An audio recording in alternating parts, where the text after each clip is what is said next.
Cada día que Ana volvía del colegio, su madre le pedía que se sentara a la mesa. Cada día la servía con una sonrisa calculada y un vaso con algo que la niña apenas tocaba. Juan había visto a su hija cambiar a distancia. Antes corría por la terraza con el pelo alborotado. Ahora doblaba la ropa con manos que parecían demasiado pequeñas para su edad. La blusa que le había comprado hacía meses colgaba en su cuerpo como si el tiempo la hubiera encogido. Hubo un día en que Juan volvió a la ciudad después de una semana de viajes y la encontró tan pálida que por un segundo creyó estar en el set de una película. Luces frías, maquillaje mal aplicado, la familia impecable en la sala, como siempre, pero la hija ausente dentro de su propio cuerpo. Los médicos decían que no había una causa clara. Le hicieron análisis, radiografías, una batería de exámenes que Juan apenas entendía entre llamadas y contratos. No hay un tumor, no hay infección evidente, le explicó una neumóloga con amabilidad profesional. Sus parámetros básicos están abajo, pero no muestra una enfermedad orgánica que lo explique todo. Las palabras rebotaban contra su estatus: millonario, empresario, hombre con recursos infinitos que tenía cuentas en países a los que el resto solo accedía con un pasaporte especial. Tenía dinero para todo, menos para entender por qué su hija iba desvaneciéndose. Cassandra era la imagen opuesta a la fragilidad de Ana. Alta, rubia, con una sonrisa que funcionaba como cortina. Se había casado con Juan hacía 2 años, y desde entonces había asumido el rol de madre con una naturalidad que algunos en la empresa envidiaban como mérito suyo. Publicaba fotos de la familia, recibía invitaciones, organizaba cenas. Nadie hubiera dicho que detrás de esa fachada tejía un relato distinto. Cenas controladas, elogios a dietas milagro, mensajes privados a un médico de confianza que aparecía demasiado a menudo en su teléfono. A Juan le gustaba pensar que había elegido bien, que Cassandra había traído calma al hogar, pero la calma empezó a sonar para él como un compás que escondía un secreto. La primera vez que notó algo fuera de lo razonable no fue por la balanza. Fue la manera en que Ana rechazó un plato mientras Cassandra la miraba desde la cocina. Era un ángulo que antes le había pasado desapercibido. La luz sobre el mármol, las manos de Cassandra que se movían sin llegar a tocar, la mirada fija en la niña como si calculase cada bocado. Juan se sentó en la sala y dijo nada. Siguió la escena y tomó una fotografía con el teléfono, como quien guarda un dato por si acaso. Aquella noche quiso creer que era una ilusión nacida del cansancio. Se dijo que la ausencia lo estaba volviendo paranoico, pero las pequeñas grietas se hicieron camino hasta ser evidencias. Un día, al revisar el correo de la casa porque había llegado una carta dirigida a Ana, Juan encontró un recibo de restaurante con platos que él no recordaba haber ordenado. Otra vez, escuchó una conversación desde la puerta entre Cassandra y un hombre. Hablaban rápido, en voz baja, y el nombre Casio volvió con una insistencia que la conciencia de Juan no supo qué hacer. No eran encuentros públicos ni visitas largas. El médico aparecía en la casa en horarios imprevistos, se quedaba a solas en la cocina mientras Ana dormía la siesta. A veces traía una bolsa discreta, a veces se le veía salir con la expresión de alguien que había resuelto algo. Juan recordaba con nitidez noches enteras en las que su mano, sostenida al vacío, había buscado culpa. Se reprochó la vida divide entre aeropuertos y juntas, donde cada minuto se medía por ganancias.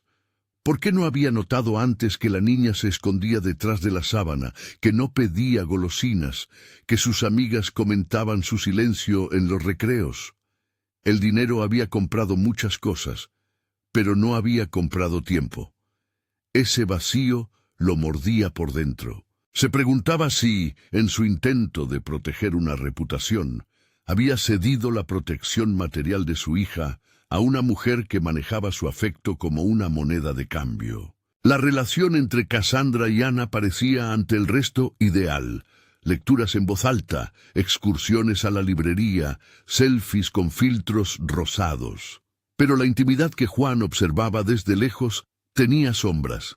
Cassandra le tomaba fotografías a la niña en momentos seleccionados y las compartía con comunidades de estilo de vida saludable, donde las reacciones eran elogiosas y a veces controversiales. Juan, que no era un hombre de redes, aprendió a mirar sus feeds para entender la posible dirección de lo que sucedía en la casa.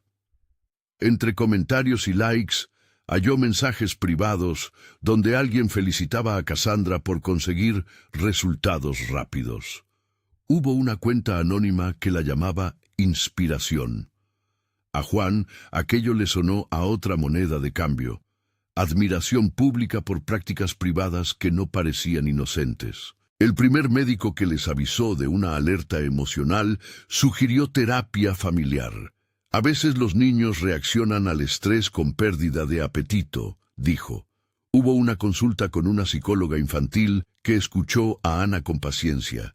La niña hablaba de su madre con afecto, con dependencia, pero con una voz que buscaba aprobación. No contó nada sobre la comida, porque a los 7 años las explicaciones se esconden bajo el miedo a desaprovechar el cariño. La terapeuta apuntó protocolos de apoyo y sugirió mantener un diario de ingestas. Juan cumplió. Dejó un cuaderno sobre la mesa con horarios y porciones. Un registro simple que con el tiempo le daría datos a los que aferrarse.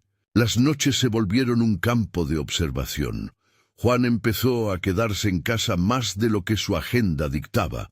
Todo en apariencia para recuperar a su hija, aunque también para vigilar. Compró una cámara discreta y la colocó en la cocina con la cautela de un hombre que nunca antes había sentido la urgencia de una trampa. Era una decisión translúcida. El dinero le permitía cualquier recurso, pero la necesidad de pruebas lo transformó en algo que no le gustaba hacer. Esperó horas, observó trayectos de platos y vasos, y por primera vez vio la coreografía que le heló la sangre.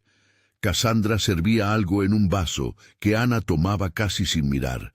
Casio entraba después con excusas médicas, hablaba con Cassandra a solas en la cocina y se marchaba con una expresión de satisfacción. No se reveló ningún acto grotesco, no había violencia física en la imagen. Solo gestos sutiles que meses después se revelarían como piezas de un rompecabezas siniestro. El primer registro que pudo usar como prueba fue una grabación. Juan no confiaba en la memoria, necesitaba documentos. Una noche, con la cámara en silencio y la respiración contenida, captó a Cassandra preparando una taza de té. La cámara no mostró un cómo hacerlo, y Juan no quería saberlo. Mostró que Cassandra añadía algo que disolvían en el líquido con lentitud, con precisión. La grabación era cruda en su cotidianidad. La niña en pijama pedía una historia, la madre le sonreía, y la mano que vertía desapareció en la imagen. Juan guardó la copia en varios discos duros, con nombres comunes, y carpetas que él podría olvidar, por si acaso. Guardó también las fotografías de los platos que le parecían distintos. Un puré demasiado ligero, batidos que Ana apenas tocaba, mientras Cassandra le decía palabras que en la grabación sonaban como cariño, revestido de órdenes suaves. La sospecha se transformó en certeza cuando Juan interceptó mensajes entre Cassandra y un teléfono registrado como Dr. Casio. Eran breves, horarios, confirmaciones, direcciones. Había facturas médicas que no coincidían con atenciones reales, consultas con diagnósticos vagos y recetas que, una vez buscadas, parecían más orientadas a controlar el apetito que a sanar. No era la voz de un médico preocupado, era la voz de alguien que convencía con términos técnicos para esconder actos. Juan guardó pantallazos. Cada imagen era un clavo en la madera de su indignación. No mostró todo a la policía de entrada. Un hombre con la fama y las mansiones de Juan comprende que las acusaciones sin pruebas se vuelven en su contra. Decidió actuar con cautela y con la precisión de quien quiere salvar una vida y llevar a los culpables ante la ley. En una inspección que no contó en público, tomó una porción del batido que Ana había dejado a medias en su taza. Lo hizo con guantes, con la ansiedad de un padre que roba un alimento para validar un miedo. Conservó la muestra en el congelador del servicio.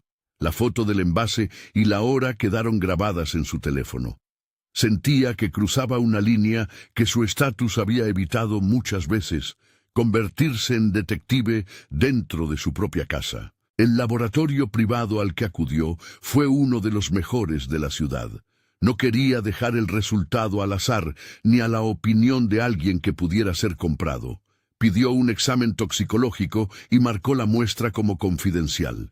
La persona a cargo le dijo en voz baja que la detección de sustancias controladas podía tardar unos días. Juan durmió poco. Cada minuto se sentía eterno. Cada vez que Ana tosía o daba un paso, su corazón se ajustaba a una alarma interna. Mientras esperaba, la tensión explotó en el interior de la casa. Cassandra percibió los cambios. Su modo de mirar a Juan se hizo más agudo, como si estuviera calibrando hasta dónde podía apretar sin romper. La mujer comenzó a cambiar la narrativa frente a visitas y familiares. Habló de dietas estrictas como si fueran un estilo de vida. Mencionó programas de salud para niños con sensibilidad alimentaria y llamó la atención sobre pequeñas mejoras en la conducta de Ana que solo ella parecía ver. A los abuelos maternos, que alguna vez habían dudado de su influencia, les mostró pruebas escogidas. Fotos de Ana participando en actividades saludables, menús diseñados por especialistas. Fue un esfuerzo de control total, la construcción de un relato alterno para proteger una versión conveniente. Las cámaras que Juan instaló comenzaron a devolverle noches de imágenes que no siempre quería mirar. Una grabación mostró al doctor Casio entrando por la puerta de servicio y cruzándose en silencio con Cassandra. Otra lo captó sosteniendo una pequeña caja con ampollas que nadie en la casa podría identificar sin un examen. Juan no atribuyó motivos sin pruebas, pero la repetición de visitas y el patrón temporal lo asfixiaron. Empezó a buscar más. Transferencias bancarias hechas desde la cuenta de Cassandra a números que no eran de proveedores de la mansión, llamadas a horas nocturnas, correos donde se mencionaba un plan de estabilización que olía a fraude. El balance entre su vida pública y privada se volvió abismal. En la oficina, las cifras continuaban su curso, los contratos se firmaban, los accionistas aplaudían. En la cocina, su hija menguaba como si el hogar fuera una máquina que consumía a los más débiles. Tuvo una discusión con Cassandra que terminó en silencio, con puertas que se cerraron con más fuerza de la necesaria. Ella le dijo con una voz que pretendía ser calmada, que estaba exagerando, que la exposición pública había hecho mella en él, que quizá debía descansar. Juan notó que en su tono había una mezcla de control y compasión fingida. Cuando la confrontación se apagó sin resolución, su culpa creció como una sombra, y si en efecto su ausencia había permitido que alguien con ambiciones se acercara a la niña bajo la máscara de cuidado. El examen toxicológico llegó en una tarde de lluvia. Juan recordó el sonido de las gotas golpeando el ventanal de su despacho, la sensación de la hoja con el resultado temblando en sus manos. La palabra positiva estaba acompañada por nombres difíciles de pronunciar. Su significado, sin embargo, era sencillo y devastador. El laboratorio había detectado compuestos con efecto anorexígeno en la muestra. No eran sustancias domésticas inocuas. Eran fármacos que suprimen el apetito y alteran el metabolismo. La conclusión no daba explicaciones sobre cómo habían sido administrados, ni sobre la responsabilidad directa, pero marcaba un antes y un después. Juan Dejó el papel en la mesa como si pudiera atestiguar que algo, finalmente, había sido desmontado por la ciencia. Necesitaba más. Los resultados eran una confirmación, pero también un desafío legal. Decir la verdad sin pruebas que conectaran a Cassandra con las sustancias de manera incontrovertible. No quería que su acusación fuera una estratagema de marido herido. Necesitaba documentos que un juez entendiera. Por eso comenzó a juntar todo: las grabaciones, las transferencias, las entradas del médico. Llamó a un abogado de confianza y a un investigador privado. Cada paso lo acercaba a una verdad que le horrorizaba. Él, que había construido imperios, ahora elaboraba la trampa más delicada: reunir evidencia suficiente para salvar a su hija y al mismo tiempo limpiar su conciencia por haber estado ausente. Una noche, mientras revisaba las grabaciones en el estudio, la memoria le devolvió una imagen que se le quedó clavada como una frase maldicha.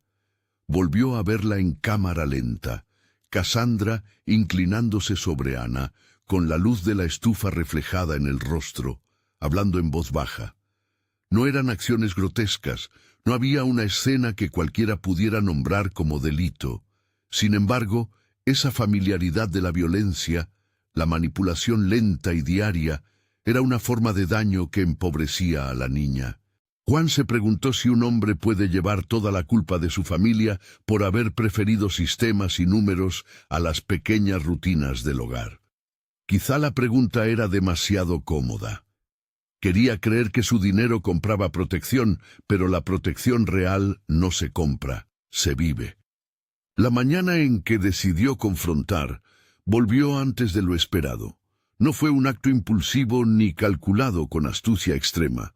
Fue la decisión de un padre que por primera vez eligió estar presente.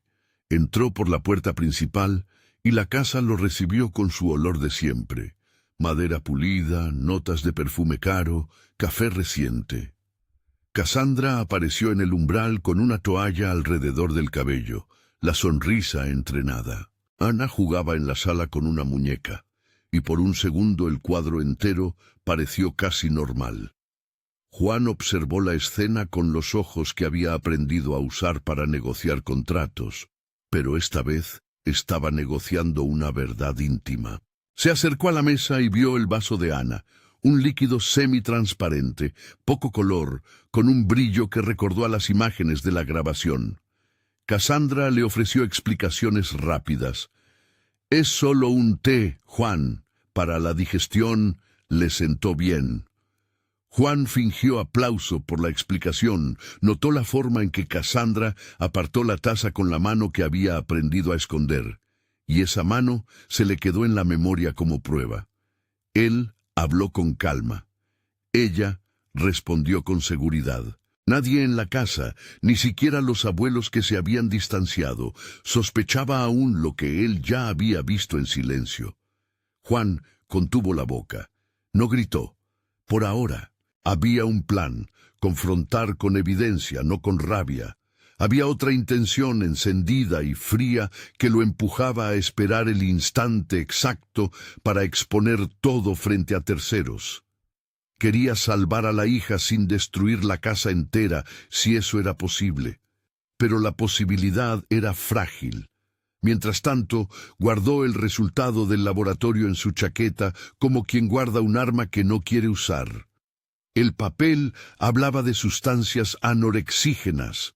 Las manos de Juan temblaron ante la tinta. Esa noche, después de acostar a Ana, escuchó pasos en el corredor de servicio. La mansión, mayor en sus silencios que en su ruido habitual, se convirtió en un espacio de ecos. Juan siguió los sonidos hasta la cocina. No fue un plan magistral. Fue la intuición salvaje de un padre que ya no podía tolerar la duda. Dejó que la puerta quedara entreabierta y observó. Cassandra estaba junto a la encimera, con una pequeña jarra en la que vertía lo que parecía ser el mismo líquido. Al lado, una caja de medicamentos que nadie en la casa podría identificar al simple vistazo. Un frasco que ella cerró con un gesto que buscaba naturalidad. Juan no cerró la puerta, no hizo ruido, pero algo en su presencia se notó. Cassandra giró la cabeza a la sombra y, por un instante, hubo una chispa entre los dos. No fue la mirada de una esposa sorprendida, ni la de una madre descubierta. Fue la mirada de alguien que, al ver a su marido, reconoció que su juego podía terminar. No hizo falta otra palabra en ese momento. Juan se marchó a su despacho con la respiración contenida y abrió el cajón donde guardaba las pruebas. Sacó la grabación, el recibo, el pantallazo del médico, las transferencias. Los juntó y miró la pila con la sensación de que cada hoja era una puerta que debía abrirse. Llamó a su abogado. Le dijo las palabras frías de los hombres que han visto la cara del abismo. Hay algo en casa. No es solamente negligencia. Necesito que se active un protocolo. El abogado respondió con una voz que mezclaba incredulidad y profesionalismo y pidió que no hiciera nada sin consultarle. Juan accedió. Lo que no dijo fue que ya había hecho algo. Había pedido otra cita en el laboratorio. Había encargado una prueba más completa sobre la muestra que guardó en el congelador. Porque quería más que sospechas. Quería una conexión, una cadena de hechos que no se pudiera desestimar. El resultado de la segunda prueba llegó en un correo con una línea que Juan no pudo borrar de la pantalla. Sustancias detectadas, compuestos anorexígenos y metabolitos detectables compatibles con administración reciente. No había lenguaje melodramático. La frase hablaba de ciencia y tiempo. Juan leyó y volvió a leer, tratando de que las palabras no se desvanecieran. Sabía que ahora tenía algo que no bastaba para una acusación clara, pero sí para obligar a una investigación más profunda. Tenía también el peso de la evidencia sobre su propio pecho, la certeza de que su hija había sido manipulada. Esa tarde, con los documentos listos, tomó una decisión que le parecía moralmente ineludible: confrontar a Cassandra con todo lo que tenía, en presencia de su abogado y de un tercero que pudiera dar testimonio. No buscaba humillarla más que llevar la verdad a la luz. Sin embargo, había en su decisión un elemento que la ley no iba a resolver de inmediato: la reconstrucción de la vida de Ana, el reencuentro con su madre biológica si la hubiera, el tiempo de recuperación que un niño necesita cuando la traición viene desde quien más lo abraza. Juan volvió a la sala y observó a su hija dormida en el sofá, la muñeca a su lado. La habitación estaba en penumbra, y la música que Cassandra dejaba en el altavoz sonaba rala. Se acercó, la cubrió con una manta y por primera vez en meses permitió que su rostro se humillara en lágrimas que no hablaban de negocios. Había llegado tarde a muchas cosas, pero no estaba dispuesto a llegar tarde a esta. La culpa y la determinación convivían en el mismo latido. Al día siguiente, programó una visita a la casa con el abogado y un perito que podía levantar una cadena de custodia. Le explicó al profesional lo que había visto sin teatralidad, con la fría lista de los hechos: grabaciones, transferencias, visitas del médico. Pidió que todo se hiciera conforme a la ley para evitar que alguien manipulase las pruebas con argumentos de privilegio. Mientras hablaba, la mirada de Cassandra se ancló en él desde el comedor. No pronunció palabra hasta que Juan, al ponerse de pie, le mostró la hoja del laboratorio como quien deja un espejo ante una cara. Cassandra mantuvo la calma que le era natural, casi como si existiera una estrategia para cada escenario. «¿Qué quieres, Juan?», preguntó, el tono leve, sin arrugar la sonrisa. Él la miró y respiró. Luego dijo: «Quiero que me expliques por qué mi hija tiene sustancias en su cuerpo que no debería tener». Cassandra se permitió un gesto de sorpresa actoral, la contracción medida de quien despliega inocencia. Respondió con calma, su voz una cuerda afinada: «No sé de qué hablas. Ana ha estado comiendo bien. Si algo está pasando, lo descubriremos ahora. No sé por qué me señalas así. La conversación quedó suspendida entre esos dos polos, la acusación y la negación. Juan presentó las pruebas, una por una, sin estruendo. Cassandra las miró como quien contempla objetos en una galería, interesada en la estética, no en la verdad. Detrás de ella, el móvil no dejó de vibrar con mensajes, quizá del médico o de contactos relacionados. Pero ella ignoró esa perturbación con la templanza de quien nunca pierde la compostura. Mientras el abogado tomaba notas, Juan observó algo que no había visto antes. Una pequeña marca en la muñeca de Cassandra, una cicatriz apenas visible como de aguja. No sabía si significaba algo. Quizá no, pero en la maraña de señales hasta los detalles mínimos empezaban a sumar. Pensó también en la vida de Cassandra antes de conocerlo. Rumores vagos, deudas que a veces rozaban la realidad. Ahora esos hilos se tensaban hacia un motivo posible, la necesidad de mantener un estilo, de alimentar un juego que dependía de resultados visibles. Afuera, la ciudad seguía su curso indiferente. Los periódicos no hablaban de esa casa, ni de la lucha privada que allí se gestaba. Juan sabía que, si la verdad salía a la luz, su imagen pública se vería afectada. Ya lo había pensado.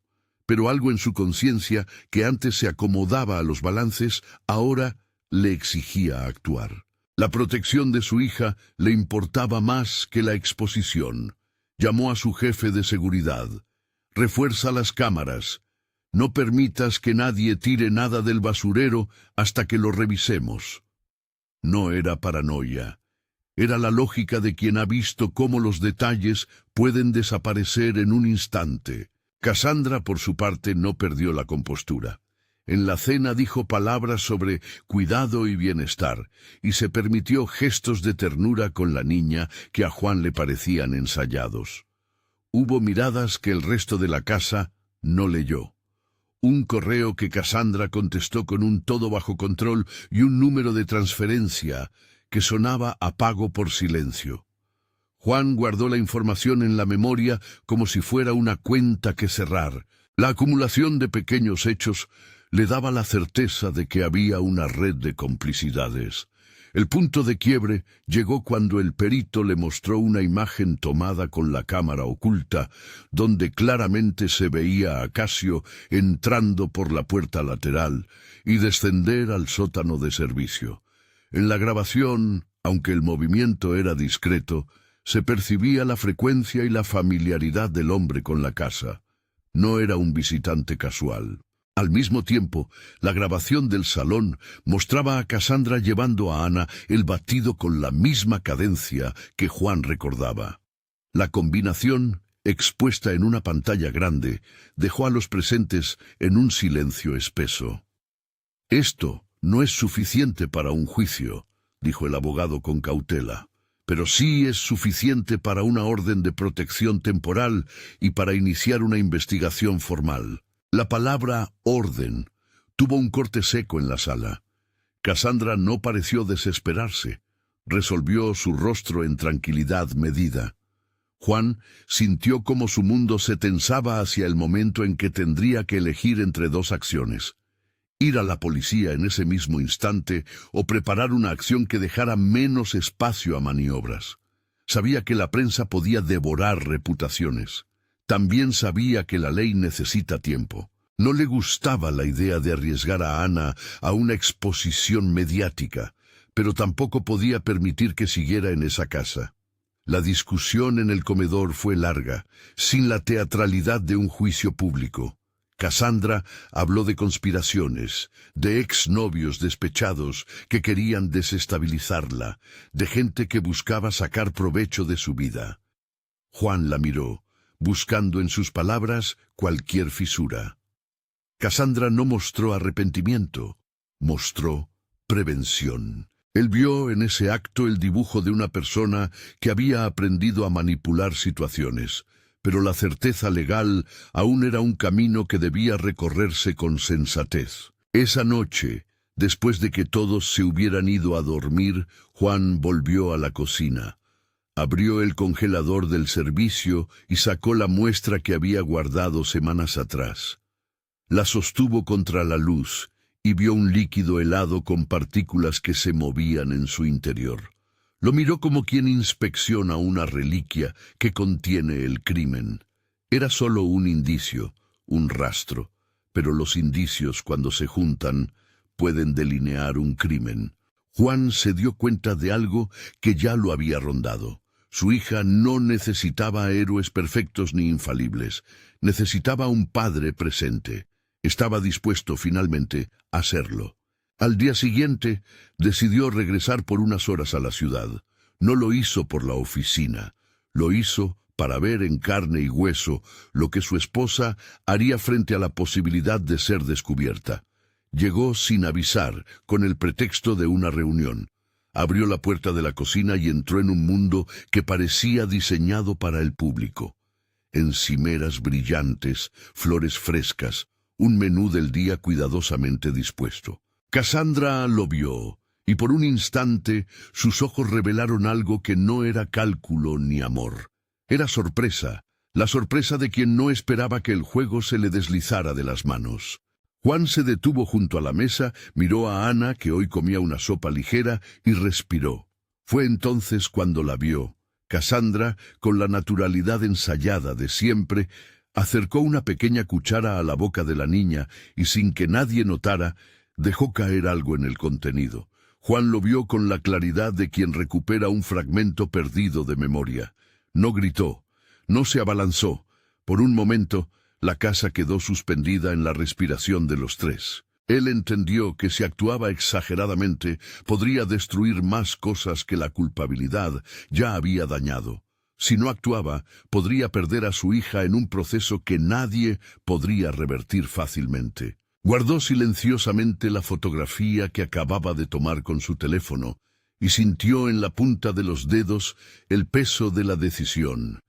Ya no bastaba con pruebas de laboratorio, ya no bastaba con pantallazos. Había visto con sus propios ojos a la persona que amaba menos de lo que quería cuidar a su hija. Ese instante, grabado en su memoria, lo condujo a algo inevitable. Iba a reunir a la gente que debía saber la verdad. Pero no esa misma tarde. Tenía que preparar la escena que aquel juicio a puertas cerradas demandaba. Se fue a su despacho con la cámara en el bolsillo y la cabeza humeando. Afuera, la ciudad seguía ignorante del drama doméstico que se cocía en una de sus mansiones más conocidas. Juan abrió el dossier en su ordenador, redibujó la cronología y subrayó lo que ahora tenía.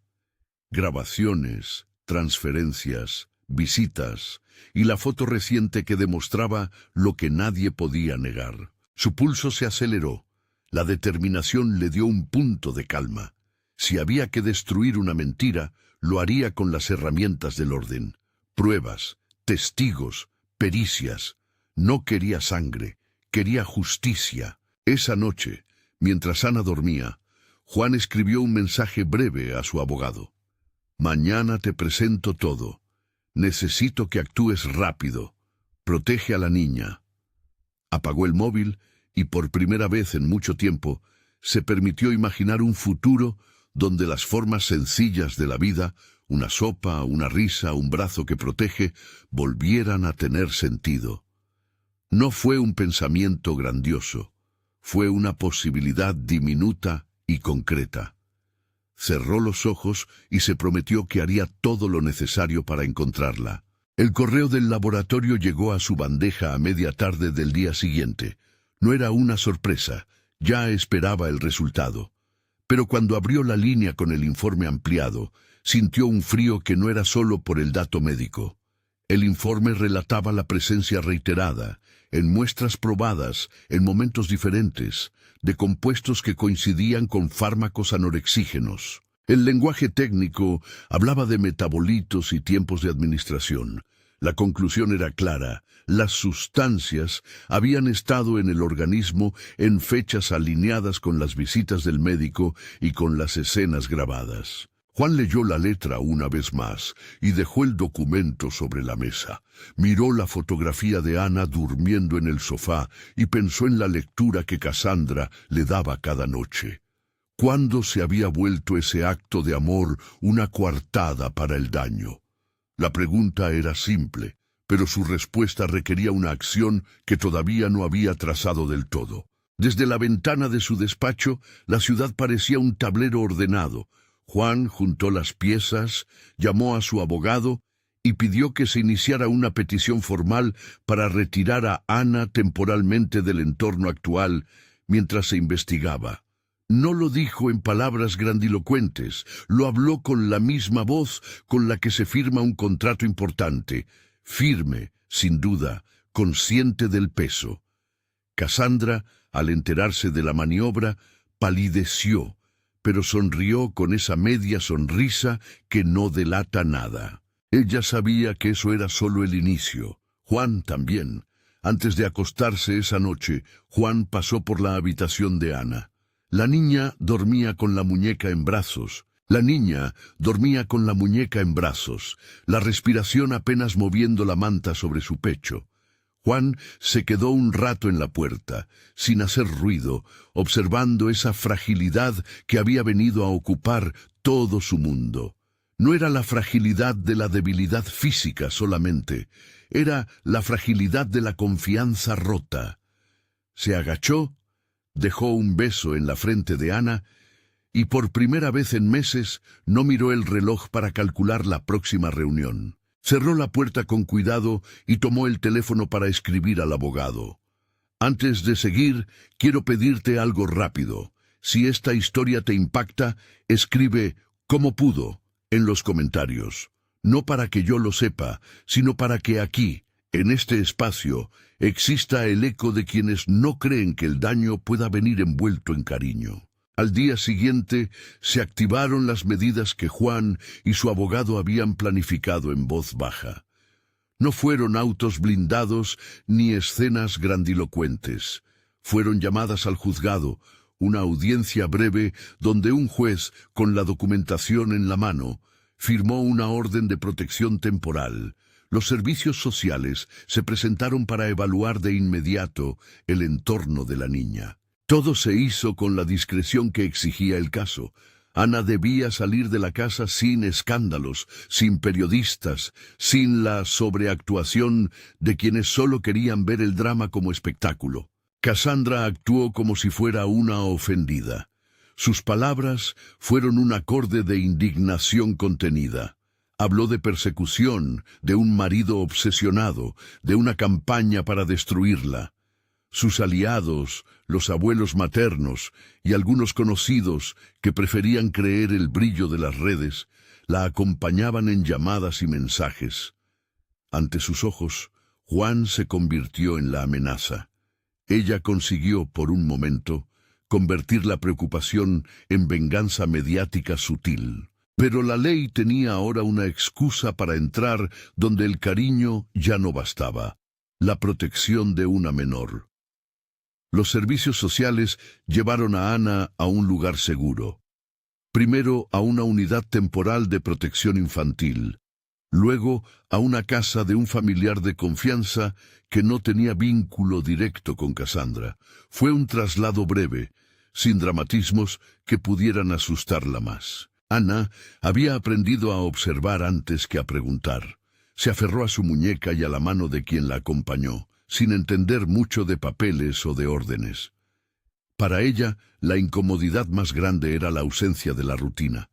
Ya no estaba la voz de Cassandra leyendo a su lado. En su lugar, había voces nuevas que inventaban un calendario de comidas y juegos con la torpeza de los principiantes. La prensa olió el rumor y empezó a tejer. La mansión de Juan se llenó de fotógrafos que sin permiso buscaban un plano que justificara su presencia. Pero la estrategia legal fue clara: minimizar la exposición pública y maximizar la cadena de custodia de las pruebas. El investigador privado contrató peritos que sacaron copias de las grabaciones, extrajeron los metadatos de los archivos y aseguraron que nada fuera vulnerable a manipulaciones. Cada transferencia bancaria, cada mensaje, cada entrada registrada por la cámara quedó reseñado en un informe técnico. Era tedioso, y Juan lo vivió con la paciencia de quien se sabe en una carrera larga. Justicia no es furia, es constancia. El primer golpe real llegó con el arresto de Casio. No fue dramatizado en la prensa al principio. La detención se ejecutó con discreción. La policía, con la orden correspondiente, acudió a su consultorio. Allí encontraron substancias y registros que vinculaban sus recetas con las fechas en que Ana había recibido los batidos y tés. El médico intentó explicar con tecnicismos, con la arrogancia del que cree que la voz experta lo exime de responsabilidad. Pero las evidencias, transferencias, mensajes y la secuencia de visitas a la casa crearon un rompecabezas que ya no cuadraba a su favor. Fue llevado bajo custodia. Su despacho, una vez el centro de su prestigio, se volvió una habitación que hablaba de trajes doblados y de decisiones que ahora se pagarían. La detención de Casio fue un alivio y a la vez una advertencia. La implicación de un profesional le daba al caso gravedad, pero no hundía la raíz principal del daño. Cassandra seguía en la mansión, y Cassandra, en su papel de esposa traicionada ante la prensa, desplegó su versión con efectividad escalofriante, entrevistas selectas, fotos de la familia en semanas anteriores, mensajes de apoyo de cuentas anónimas. Para algunos, era la víbora en la casa del millonario. Para otros, una mujer víctima de un marido controlador. La verdad, esa que Juan llevaba en su bolsillo en forma de grabaciones y papeles, tenía que imponerse más allá de narrativas seductoras. La confrontación final con Cassandra no se hizo en público, sino en una sala del despacho del abogado, con un perito, 2 policías como testigos y la cámara que había permanecido en la cocina como evidencia. Juan no quería humillar. Quería que la verdad quedara expuesta en un marco legal irrefutable. Cassandra entró con una bolsa al hombro, como si llevara su vida empaquetada y lista para exponer. Sus ojos ya no eran solo fríos, tenían la sazón de alguien que había previsto rutas de escape. «No tengo nada que esconder», dijo con voz cortada por la calma que la llevaba. «Si hay algo, un juez lo dirá». Juan la miró. Había pasado mucho tiempo desde que la mirada entre 2 amantes se parecía a un país compartido. Ahora eran fronteras. Él, con documentos que asentían culpabilidad. Ella, con el silencio como última defensa. La audiencia informal fue tensa. Los peritos reprodujeron fragmentos de la grabación donde se veía a Cassandra servir el líquido y a Casio en la cocina. Los mensajes y las transferencias aparecieron en la pantalla, inapelables en su secuencia. El abogado de Juan habló de la trama de manipulación, la presentación del supuesto cuidado como coartada, el uso del prestigio médico para validar prácticas dañinas, la motivación económica y de juego, apuestas, deudas, que podían explicar el impulso detrás de la conducta. Cassandra negó, como era previsible, negó todo con la serenidad de quien tiene práctica en transformar hechos en dudas. Pero la ley no funciona con negaciones vacías cuando hay pruebas técnicas. Se dictó una orden de alejamiento más firme y se solicitó una investigación criminal formal. Cassandra tuvo la opción de salir de la casa. En la práctica, la mansión y la vida que había construido a su alrededor dejó de pertenecerle. Lo que no estaba previsto era la reacción visceral que vendría después. Esa misma noche, mientras la casa se preparaba para una inspección más exhaustiva por parte de los investigadores, Juan recibió una llamada desde la seguridad privada. Un incendio pequeño en la ala de servicio cerca de la cocina. La voz al otro lado, acostumbrada a protocolos, estaba alterada. En minutos, la alarma privada se convirtió en sirenas. No era un incendio colosal, pero el humo avanzó con rapidez por pasillos que conocía como la palma de su mano. Lo primero que pensó Juan no fue en muebles ni en cuadros, fue en Ana. Fueron instantes de pánico.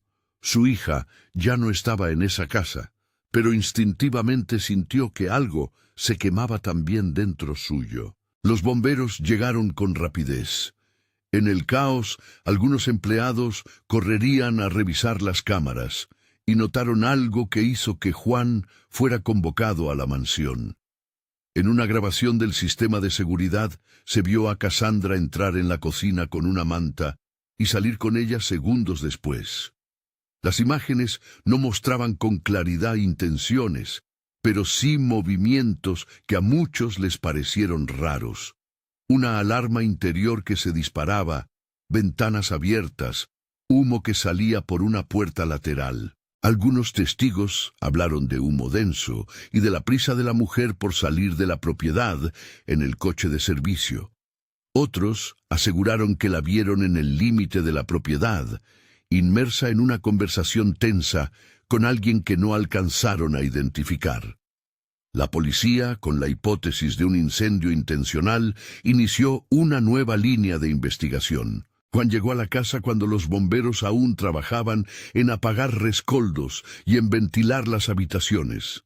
No hubo espectáculo de llamas devorando paredes de mármol en las fotos sensacionalistas que luego se filtraron a la prensa.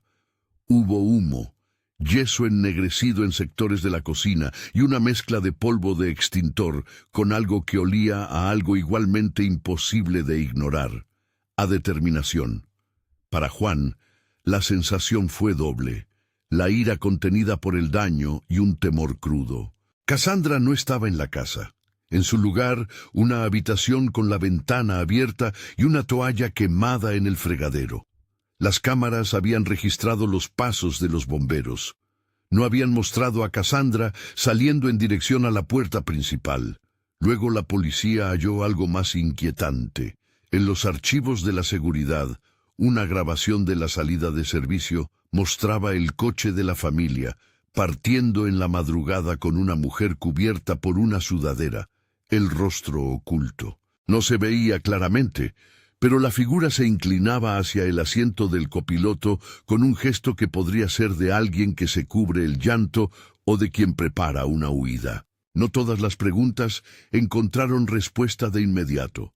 La policía encontró huellas que pertenecían a Cassandra y restos de líquidos que requerían análisis. No hallaron pruebas concluyentes de que ella hubiera iniciado el fuego con intención criminal. El incendio pudo deberse a un cortocircuito o a una acción humana. Pero la secuencia de su salida veloz y su ausencia posterior abrió la posibilidad de fuga voluntaria. Cassandra, al parecer, había desaparecido. La teoría de la fuga ganó fuerza cuando, al día siguiente, su coche de alta gama fue encontrado abandonado en las afueras de la ciudad. No había señales de violencia en su interior, pero sí indicios de movimiento. Una bolsa con ropa, un pasaporte en blanco y un teléfono móvil desconectado. El patrón de comportamiento hablaba de una huida planificada. Algunos en los círculos de Juan susurraron que Cassandra conocía rutas y personas, que tenía una red que la sustentaba. Otros imaginaron la versión más siniestra, que había sido arrastrada por quien la involucró, que igual estaba siendo perseguida por deudas y amenazas. La imagen pública de la casa de Juan, que siempre fue una postal de exclusividad, empezó a verse como el escenario de una tragedia doméstica. Mientras tanto, el proceso judicial contra Casio avanzó. Se presentaron cargos por prescripción indebida de sustancias, por complicidad y por administrar fármacos sin el debido consentimiento. Los antecedentes del médico, sus historiales de pacientes y las transferencias fueron usados en su contra. En la corte, Casio intentó argumentar que solo recomendaba tratamientos y que había actuado dentro de su práctica profesional. Pero los testimonios, los registros y las pruebas de laboratorio conectaron sus recetas y visitas con la presencia de sustancias en el organismo de Ana. Fue condenado a prisión preventiva mientras se investigaba la magnitud de su participación. No fue un drama televisivo de confesiones catárticas. Fue un proceso técnico y áspero de papeles y peritajes, donde las verdades se mostraban en matrices de tiempos y firmas. La ausencia de Cassandra, en cambio, dejó una sensación de vacío que no llenó ni la justicia ni las condenas. Todos querían respuestas. Había huido. ¿Estaba muerta en algún lugar? ¿Se escondía? Los interrogantes alimentaron teorías y las redes sociales completaron la falta con especulaciones. Para Juan, cada rumor era una herida nueva. Él no buscaba lincharla en público, quería certezas. La posibilidad de que se hubiera ido sin enfrentar castigo lo consumía en noches largas. La recuperación de Ana fue lenta y tuvo altibajos. Alejarla del entorno tóxico fue el primer paso. El segundo fue reconstruir ritmos que le dieran seguridad. Horarios de comidas con profesionales que no apelaban al miedo, juegos que no tuvieran metas de estética o rendimiento, abrazos que no pesaran a cambio de resultados. Las noches de Juan se llenaron de consultas y de reuniones con terapeutas. Había escoltas. Hubo días en que Ana miró a su padre con distancia, como quien explora un territorio recién descubierto. No sabía si podía confiar en quien volvió a tiempo. Juan aceptó esa lentitud con la humildad de quien sabe que no puede comprar afecto con dinero. La terapia infantil fue gentil. Los especialistas evitaron diagnósticos rotundos, trabajaron con signos y conductas, ayudaban a Ana a recuperar sensaciones de seguridad en torno a la comida, la familiarización con sabores simples, la ausencia de juicios, el reencuentro con el placer de masticar sin órdenes. La niña empezó, poco a poco, a comer por curiosidad antes que por temor.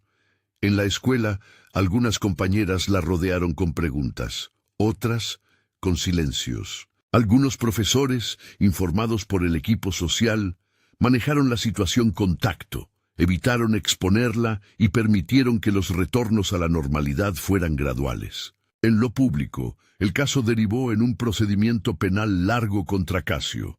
La defensa del médico intentó desacreditar pruebas y cuestionar la cadena de custodia. Presentaron peritos que hablaban en tecnicismos y en probabilidades. La estrategia buscó sembrar dudas. Juan, por su parte, asistió como testigo con la frialdad que se gana cuando uno ha recopilado pruebas. Habló de las grabaciones, de las transferencias y de lo que vio.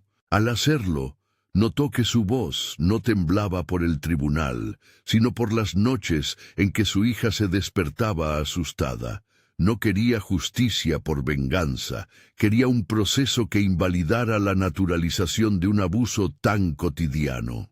Hubo testimonios claves, una empleada de la casa que con miedo confirmó haber visto frascos y recetas, un técnico del laboratorio que certificó los procedimientos de las pruebas, el perito que mostró la correlación temporal entre visitas y la detección de fármacos. Esos relatos cerraron el círculo. Casio fue condenado por negligencia grave en el ejercicio de la medicina y por haber contribuido a la administración indebida de fármacos a una menor. La sentencia fue un triunfo legal para Juan y sobre todo una reparación simbólica para Ana. No fue suficiente para reparar todo el daño. Aún así, la condena trajo alivio. En paralelo, la búsqueda de Cassandra continuó. Se revisaron cámaras de peajes, registros migratorios, movimientos bancarios. Hubo un rastro, entradas en terminales de autobús en la madrugada, reservas canceladas, un número prepago que fue activado desde una cabina telefónica. La policía siguió esos rastros como un hilo que se estiraba. Algunos llevaron a contactos en la provincia. Otros se cortaron como si hubieran dado con la pared de la complicidad. En un momento apareció una pista que hablaba de un cambio de imagen, una mujer que coincidía con la altura y la postura, pero con el pelo teñido y gafas oscuras, comprando billetes hacia el norte. Los investigadores no podían confirmarlo. La posibilidad de que hubiera escapado al extranjero aún existía, pero no había pruebas firmes. La ambigüedad de su destino funcionó como espejo para la audiencia. Muchos querían que Cassandra fuera encontrada y castigada. Otros la lloraban como víctima de un contexto más grande. Juan, por su parte, se encontró en una posición rara. Anhelaba verla pagar por sus actos y al mismo tiempo no deseaba la brutalidad de un linchamiento público. Era la complejidad que prometía el DNA de una familia rota. No había villanos planos, ni héroes absolutos. Había gente que tomaba decisiones devastadoras por necesidades, por deuda, por adicción, por la ilusión de que el resultado justificaba el medio. Con el tiempo, parte de esa complejidad se manifestó en cartas que llegaron a la mansión. Cartas sin remitente, que hablaban de arrepentimiento y de miedo, y otras que amenazaban. Algunas provenían de cuentas anónimas que acusaban a Juan de querer destruir a una madre. Otras contenían pistas, una dirección de un alojamiento temporal, donde, según un mensaje, alguien había dejado una mochila con documentos que podrían aclarar la extensión del fraude. El equipo legal y los investigadores, junto con la fiscalía, se encargaron de esas pistas con profesionalismo. Cada nueva evidencia que apuntaba a terceros amplió el alcance de la investigación. No solo había un médico corrupto y una mujer que traicionó, sino quizá una red de intereses que explotaban resultados rápidos y visibles, una industria gris alrededor de la estética y la salud. Eso llevó a una cadena de inspecciones en clínicas privadas y a denuncias administrativas que, aunque no salieron en titulares, cerraron agujeros donde prácticas peligrosas habían transitado sin control. La recuperación de Ana fue, en paralelo, una reconstrucción doméstica. Juan vendió parte de su agenda pública, redujo viajes, delegó funciones y reordenó su vida para estar presente. No fue una decisión de riqueza ostentosa, fue el resultado de alguien que había descubierto que el precio del éxito no podía ser la desatención. Compró libros infantiles y aprendió a leer voz alta con torpeza. Aprendió a cocinar sopas sencillas y a reír en juegos sin estridencias. La niña respondió con pasos pequeños. Primero una cucharada de sopa, luego otra. En la escuela, una maestra notó que Ana volvía a sonreír en las horas de recreo. En el espejo, el reflejo era todavía pálido. Pero ya no se trataba de la desfiguración de la alegría, era una infancia que retomaba color. La vida social de Juan cambió. Algunas amistades se enfriaron, otras mostraron hacia donde realmente estaban. Por primera vez desde su juventud, Juan buscó compañía en personas que no estaban interesadas en su imagen, sino en su proceso. Fue un aprendizaje sobrio. La riqueza no inmuniza contra la traición, pero da herramientas para exigir justicia.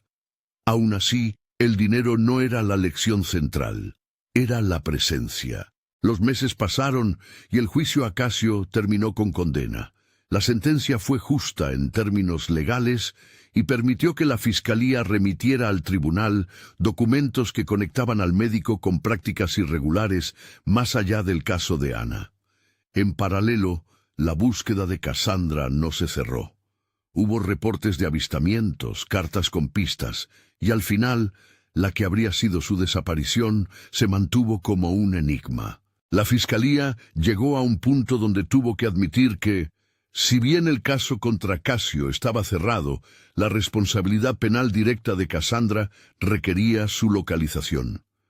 Sin ella, se cerraría una etapa con una interrogante abierta. El epílogo legal trajo un cierre parcial.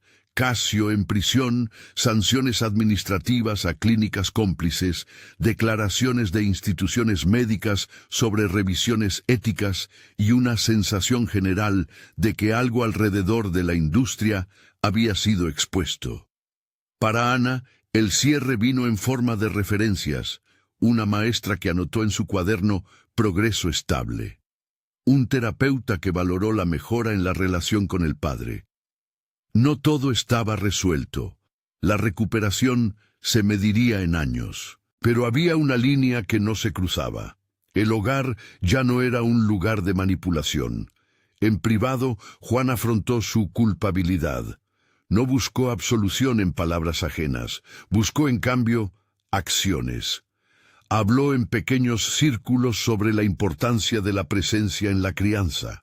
Financió programas que detectaban abusos encubiertos y apoyó campañas educativas que enseñaban a padres a identificar señales de control disfrazado de cuidado. Sus donaciones no buscaban redención pública, buscaban que otras familias tuvieran herramientas para evitar lo que a él le había ocurrido. Ese trabajo social no borró el pasado, pero dio sentido a su dolor. La pregunta que quedó en el aire fue la de Cassandra. ¿Había huido? ¿Había buscado el anonimato para rehacer su vida o para huir de las consecuencias? El rumor más persistente contaba que había volado a un país sin tratado de extradición y que allí había rehecho su identidad. Otros juraban que había sido encontrada inconsciente en una pensión y que alguien la había ayudado a desaparecer. La fiscalía continuó abierta con las diligencias que la ley permitía, pero la ausencia de un cuerpo, de una detención, de una pista firme para extraditar, convirtió su destino en una incógnita. Juan, al final del proceso visible, se encontró frente a un dilema interno: el deseo de ver castigada a la responsable y el temor a que su búsqueda se convirtiera en una obsesión que volviera a poner a Ana en el centro del espectáculo. Elegir entre la presión por venganza y la protección de su hija fue tal vez la lección más dura. Decidió consentir la investigación, pero sin permitir que cada palabra de su vida se devorara en titulares. Era una frontera que defendía por convicción. Los años que siguieron tuvieron un ritmo más amable. Ana creció con la protección y la atención que necesitaba. Su cuerpo recuperó peso y energía. Su risa volvió pero sin prisas. Entró en clases de teatro infantil. A veces subía al escenario con timidez, otras con seguridad. Juan asistía a las funciones con lágrimas en la mejilla, no por la vergüenza de su pasado, sino por la evidencia palpable de aquello que había recuperado, una hija que le permitía, poco a poco, ser padre. En el círculo íntimo hubo reconciliaciones y distancias.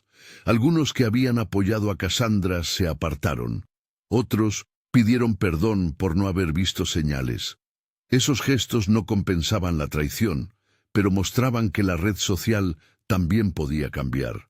Juan se dio permiso para reconstruir la ternura, cenas sencillas, paseos sin agenda, tareas domésticas compartidas. No era solo una transformación personal, era una pedagogía para Ana, que el mundo puede reparar en parte sus heridas si hay voluntad y acción responsable. El caso dejó enseñanzas públicas. Hubo reformas menores en la práctica médica privada, campañas de denuncia y una sensibilidad nueva sobre cómo señales pequeñas en el hogar pueden encubrir daños. Profesionales que antes normalizaban resultados rápidos empezaron a revisar protocolos. Las asociaciones médicas dictaron cursos sobre límites éticos. No era una solución total, pero sí un cambio que evitaba que la historia de Ana quedara reducida a una tragedia aislada. Un día, años después de la primera noticia, Juan recibió una carta sin remitente. Dentro, una fotografía pequeña, la silueta de una mujer en una playa tomada desde lejos. En la esquina, una nota breve: «Perdón». No había firma.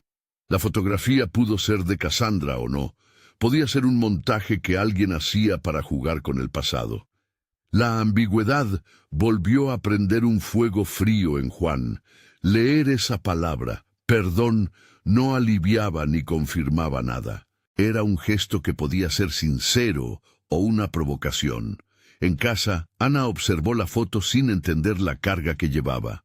Para ella, era solo la imagen de una mujer en la distancia. Juan decidió no buscar más. Guardó la foto en un cajón y cerró la tapa como quien coloca un recuerdo bajo llave. No por olvido, sino para proteger la paz que estaban construyendo. La búsqueda de justicia no debe convertirse en un ancla que ahogue el presente. El destino concreto de Cassandra nunca fue revelado de manera pública e inequívoca. Para algunos quedó la idea de que fue encontrada por la ley. Para otros, la idea de que escapó y siguió su vida en anonimato. La ambigüedad fue el cierre que la historia permitió, una villana que se esfuma o una mujer que paga sus culpas en silencio. La narración deja la pregunta flotando, porque no siempre la verdad se ofrece en un paquete limpio. La última escena de la historia que finalmente se convertiría en rumor y reflexión pública muestra a Juan y a Ana en la terraza de la casa. Ya no la mansión de antaño, sino un hogar más sencillo, con menos invitados y más risa. Ana come una manzana y la comparte con su padre. Él responde con la confianza que solo el tiempo y la sinceridad logran, sin promesas grandiosas, con paciencia. La cámara imaginaria se acerca al rostro de Ana. Sus mejillas ahora tienen color, sus ojos luz propia. Mira a la ciudad a lo lejos, como quien sabe que el mundo guarda peligros y bellezas en la misma bolsa. En la memoria de Juan queda el peso de los meses en que la casa fue un teatro de traición. En su pecho, la certeza de que la riqueza no había protegido a su hija. Ahora pagaba eso con tiempo, presencia y una disposición a cambiar. Había perdido tiempo que no recuperaría. Ganó, sin embargo, algo menos cuantificable. La oportunidad de reconstruir una relación que valía más que su reputación. La historia, finalmente, no se cierra con la caída de un telón definitivo. Deja una puerta entreabierta, como muchas historias humanas. Pregunta al lector si la justicia siempre puede alcanzarlo todo, o si a veces la verdad queda a la espera de una conclusión que no llega. ¿Cassandra fue encontrada o se perdió para siempre? ¿La palabra perdón en la fotografía fue sincera o una manipulación del pasado? Juan no podía contestar con certeza. Lo que sí sabía era que, entre la sospecha y la certeza, eligió el cuidado de su hija. Si esta historia te conmovió, suscríbete al canal y deja tu opinión. ¿Crees que ella sobrevivió o escapó?